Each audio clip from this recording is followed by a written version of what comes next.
welcome back to my channel. I'm Shawnee, and I'm back with another video on Vlogmas week 2. Y'all, so I know y'all like, Shawnee, what happened? You was doing Vlogmas every day. I was. And now I'm doing Vlogmas weekly instead. That was a lot. Okay, and I got a lot on my plate, so we just gonna do the weekly thing. All right, but before we get into this video, where we're gonna talk about this topic, make sure you like, comment, and subscribe to my channel so you can join the Perfectly Flawed community where we embrace who we are today. Because we know that we need to love self first while we're chasing our next. Because we know there's always room for growth and improvement, right? No matter where we go, how far we get, we still can grow, right? All right, so here's your reminder.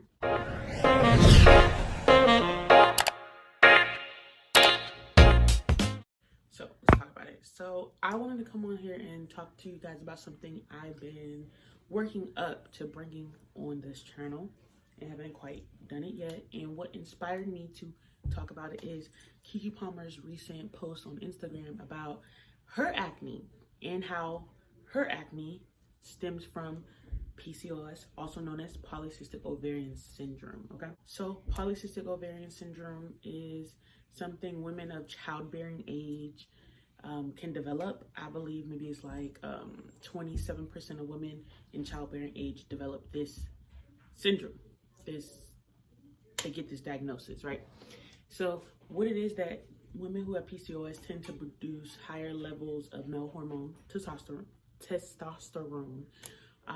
which can cause them to have a cyst on their ovaries. And also, it's also not just hormone related, but it can also be insulin related, which is like sugar. And I think the body not knowing how to handle like the sugar levels. So as a result of higher testosterone levels, women end up they can end up being infertile. They end up growing more hair on their body. They can end up becoming bald. They can end up missing their periods, etc., right? I forgot to mention another symptom is that it can be really hard to lose weight when you have PCOS. Nowadays, a lot of women with PCOS are bearing children with treatment and different things. Ways to treat PCOS are like birth control. A lot of doctors would just put the women on birth control, diabetes medications for the insulin issue. And there's also research out there, which I did on my own. I didn't conduct research, but I actually started researching other things, other more like natural ways to address it. And some research says that, you know, a lower BMI, which is body mass index, increases the fertility in women. Also trying to stay away from carbs, not a no carb diet, but a low carb diet. That can contribute to fertility in women with PCOS. And it said that those methods were pretty effective, right? Sorry if I hear something. There's the dog. Hey, Lulu, stop it now. Why am I talking about PCOS? Why? Because I was diagnosed with PCOS a little over a year ago. It was September of 2019, right? So I've had the symptoms all along since I was 13, but I was never officially diagnosed with it until I was 24. Yeah, 24. So let me just tell you about some of the symptoms I had then. So for me, I don't know if this is a symptom. Maybe it is, I don't know. But ultimately, I started getting my cycle at what people call a later age, which is 13. There's that, but mine was so irregular, and the doctor was like, that's normal for my age, right? Fast forward to 13 years later, it's still something I'm dealing with, which is a symptom of PCOS. Like for me, like now, the last cycle I had was September and it's December, and that's just the norm for me. I'll maybe miss 2 months. I miss 1 or 2 months every now and then. 2 months happens probably once a year. Missing a month probably happens like twice a year. So I probably get like 8 cycles a year. So it is very uncomfortable. I'm not sexually active, so I mean, I'm not like scared. When I miss them, I'm not scared I'm pregnant or anything, but it's still like, Dad, like, where you at? Like, where you at, sis?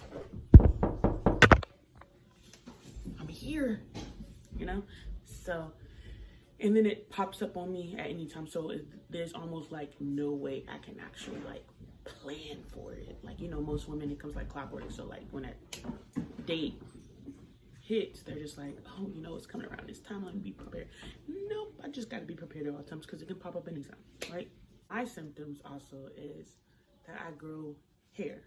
Like, I'll grow like hairs here, which I pluck, hairs here, and then my arm hair and leg hair. I mean, I do shave, so of course it's going to grow back. Like, I'm going to get a lot of hair. But even before I started shaving when I was young, I would grow hair excessively on my arms or legs. So there's another symptom. So the signs and symptoms were there when I was younger. Not only that, but there's spots in my hair line that are actually getting like thinner. And you know, I don't do my edges all the time, so I can't even attribute it to that. Sorry, I'm eating cereal. Another symptom is I actually went to the doctor and they did blood work, and I believe my testosterone levels were high. And then they did an ultrasound, and I have a cyst on my left ovary. I am due to get another ultrasound so they can check that out. Again, just haven't gone yet. It's complicated right now. That's all I'm gonna say on that. But yeah, and so the way that the doctor tried to treat it with me was birth control. I was put on birth control when I was 13 because of my irregular periods. Like they said, that was pretty normal. So I was simply put on it for irregular periods. Then I got off of it like sometime after college. Actually, the first birth control I took, it made me depressed and made me gain weight, and it was just bad. But the second one I took, my body, we were good. We were homies. Yeah. But I got off of it after like being in college for a little while. Then when I was diagnosed with this, I got back on it to regulate my periods and hormone levels, acne, all of that. Oh yeah, acne is a big part of PCOS, by the way. PCOS is the reason why I refer to my acne as hormonal, because my acne is likely to be caused by PCOS and probably like gut related issues from like GERD. So that's why I say I like have hormonal acne. And typically when you see acne around the cheeks and the chin and the neck, it is hormonal. And that's where most of my acne occurs, around the jawline. So that jawline is that marker for hormonal acne.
So doctors like that usually aren't, you know, covered by insurance. So I believe the rate for her was like around like $300 something, $300 to $400 just for the initial visit. And then for the ones after that, I think like 100 something. So, and I talked to her a bit, and she put together something for like some herb remedy or something that would help me, and then put together, I guess we put together a health plan or like a something. We'll probably talk about fitness and other stuff. I don't know, but that's my plan to address this amongst other issues. I just wanted to come on here and talk to you guys about that. I thought it was really brave of Kiki Palmer to go talk. Go post that, and because it is difficult, especially when you got people out here who looks at your acne and they're like, oh, you just, and these are things I've been told before, oh, you just don't know how to wash your face. You don't wash your face often enough. You don't change your pillowcases often enough. Stuff like that. Oh, it's what you're eating.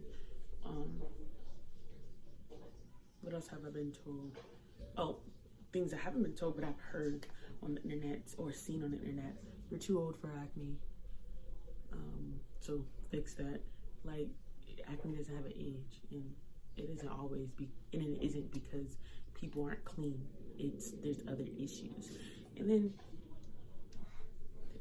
things doctors also try to do for my acne was put me on Accutane, which is a really, really strong medication where I think they put women on 2 different types of birth control.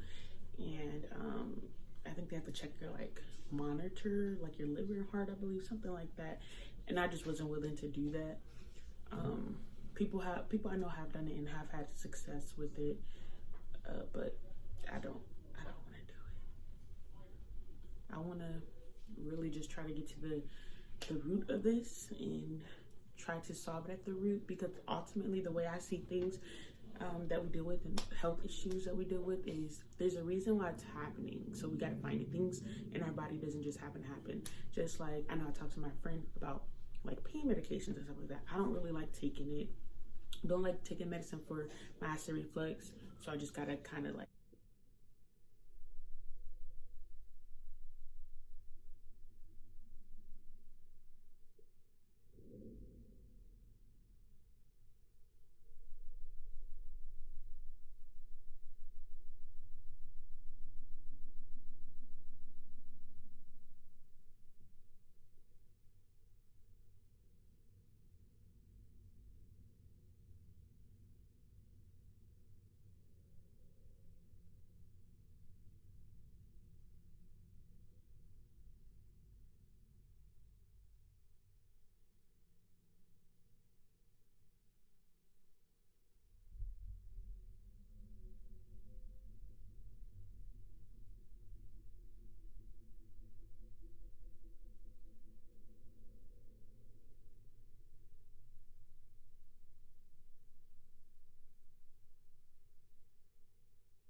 Western medicine, they just seem to be invested in the money, or they treat you just like another number. I've been to doctor's appointments where my doctor wasn't really trying to answer my questions. It seemed like she was trying to rush me out. So I really wanted to talk to the doctors, and when I talked to this doctor, she asked me about all my issues, and I told her about them, and she actually spent 10 minutes on the phone with me talking about them, and giving me some feedback. Doctors don't do that because time is money. You gotta pay for consultations nowadays, and that wasn't a real consultation, but the fact that I was able to talk to her, and it seemed like she heard my heart, and it seemed like she empathized with me, that was a big deal. And I did schedule an appointment that I had to cancel because, like I said, it's really expensive. It's unfortunately just not in my budget right now, but I'm gonna make room for it to be, because this is my health, right? So I just want to come on here and talk to you guys about that. And if you also were diagnosed with PCOS, it's okay.